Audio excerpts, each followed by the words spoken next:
దక్షిణ కాశీగా పేరుగాంచిన ప్రముఖ పుణ్యక్షేత్రం శ్రీకాళేశ్వరంలో సరస్వతీ నది అంత్య పుష్కరాలు ప్రారంభమయ్యాయి. అయితే సరస్వతీ నది అంత్య పుష్కరాలపై ఎండ తీవ్రత, వడగాల్పుల ప్రభావం స్పష్టంగా కనిపిస్తోంది. 45 డిగ్రీల ఉష్ణోగ్రతల కారణంగా మధ్యాహ్నం వేళల్లో ఘాట్లు వెలవెలబోతున్నాయి. ఎండ తీవ్రతకు భయపడిన భక్తులు ఉదయం లేదా సాయంత్రం వేళల్లోనే పుష్కర స్నానాలకు ఎక్కువ ఆసక్తి చూపుతున్నారు. అదేవిధంగా క్యూ లైన్లు కూడా వెలవెలపోతున్నాయి. అయితే ఎండ వేడిమి నుంచి భక్తులను కాపాడడానికి అధికారులు స్నానఘాట్ల వద్ద ప్రత్యేక షామియానాలు, టెంట్లు ఏర్పాట్లు చేశారు. అయినా ఈసారి ఊహించిన స్థాయిలో భక్తులు రాలేదని అధికారులు చెబుతున్నారు.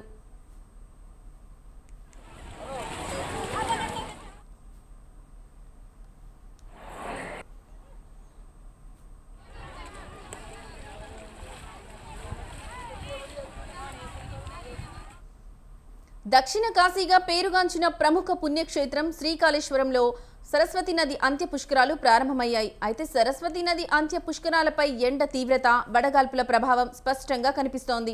45 డిగ్రీల ఉష్ణోగ్రతల కారణంగా మధ్యాహ్నం వేళల్లో ఘాట్లు వెలవెలబోతున్నాయి. ఎండ తీవ్రతకు భయపడిన భక్తులు ఉదయం, సాయంత్రం వేళల్లోనే పుష్కర స్నానాలకు ఎక్కువగా ఆసక్తి చూపుతున్నారు. అదేవిధంగా క్యూ లైన్లు కూడా వెలవెలపోతున్నాయి.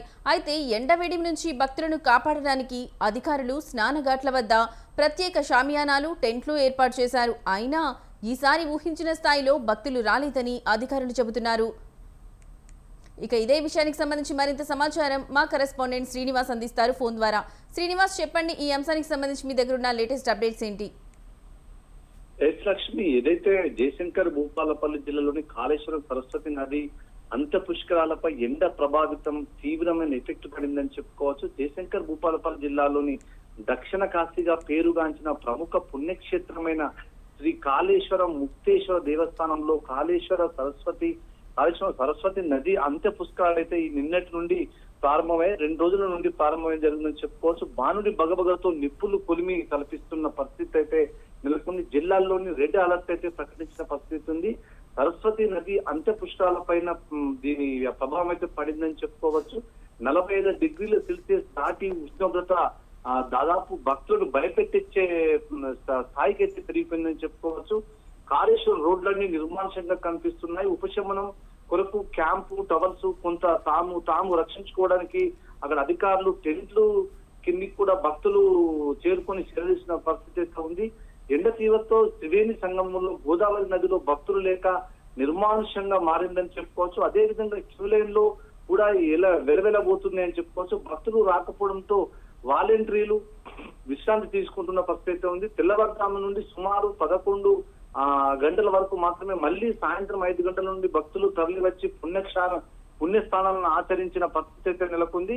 ఇదే విధంగా అక్కడ ప్రభుత్వం అయితే 30 కోట్లతోని భక్తులకు ఎటువంటి ఇబ్బంది లేకుండా అయితే ఫండ్ కేటాయించి మొత్తం అన్ని ఏర్పాట్లు చేయడం జరిగింది. ఇది కాళేశ్వరం తెలంగాణ రాష్ట్రంలోని జయశంకర్ భూపాలపల్లి జిల్లా మహదేవ్పూర్ మండలం నుండి ఉన్న ఒక ప్రాచీన మరియు ఆధ్యాత్మిక ప్రాముఖ్యత ఉన్న గ్రామం అని చెప్పుకోవచ్చు. ఈ గ్రామం ఘనమైన అరణ్య ప్రాంతాల మధ్య మహానది గోదావరి మరియు దాని ఉపనది ప్రాణహిత సంగమ స్థలంలో విరజిల్లుతోందని చెప్పుకోవచ్చు. తెలంగాణ, ఇటు మహారాష్ట్ర, ఛత్తీస్గఢ్ 2 రాష్ట్రాల సరిహద్దులు పంచుకొని ఉండడం ఇది గమనార్హం చెప్పుకోవచ్చు. తాను ప్రత్యేక భౌగోళిక ప్రాధాన్యంగా అయితే ఏర్పడిందని చెప్పుకోవచ్చు. కాళేశ్వరం అనే ప్రాంతం హైదరాబాద్ కు సుమారు 277 కిలోమీటర్ల దూరంలో, జయశంకర్ భూపాలపల్లి జిల్లాకు సుమారు 53 కిలోమీటర్ల దూరంలో ఉంది.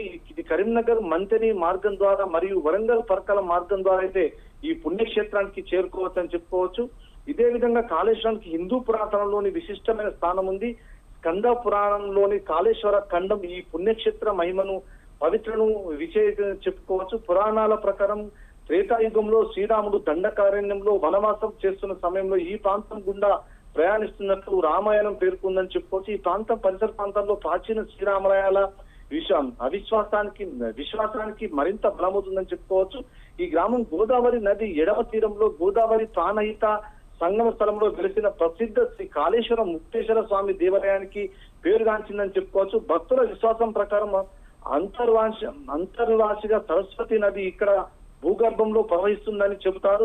దీనివల్ల ఈ సంగమాన్ని దక్షిణ త్రివేణి సంగమం అని కూడా, దక్షిణ కాశీగా అని కూడా గౌరవించి పిలుస్తారని చెప్పుకోవచ్చు. స్కంద పురాణం ప్రకారం యమధర్మరాజు కాలుడు అంటే దక్షిణ దిక్కుకు అధిపతిగా అధిష్ట కల్పాలతో ఒకరిగా ఈ పవిత్ర క్షేత్రంలో పరమశివుని ఆధారిస్తూ ఘోర తపస్సు చేశాడనైతే చెప్పుకున్న పరిస్థితి వెనకట చెప్పుకోవడం జరిగింది. ఆయన భక్తికి ప్రసన్నుడైన పరమశివుడు తనతో పాటు నిత్యం ఇక్కడే నివసించే వారని యమునికి అనుగ్రహించాడని, అందుచేత ఈ దేవాలయాన్ని ఒకే పానవట్టంపై కాళేశ్వరం మరియు ముక్తేశ్వరం అనే 2 శివలింగాలు ప్రతిష్ఠించబడ్డాయని చెప్తారు. ఈ స్వామిని శ్రీ కాళేశ్వర ముక్తేశ్వర స్వామి ఆరాధిస్తారు.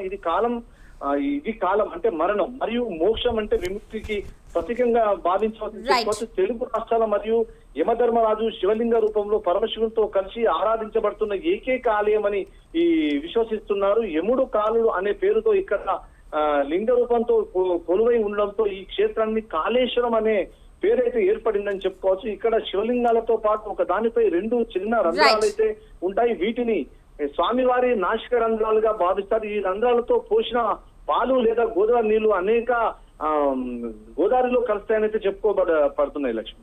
Right Srinivas, thank you for the updates.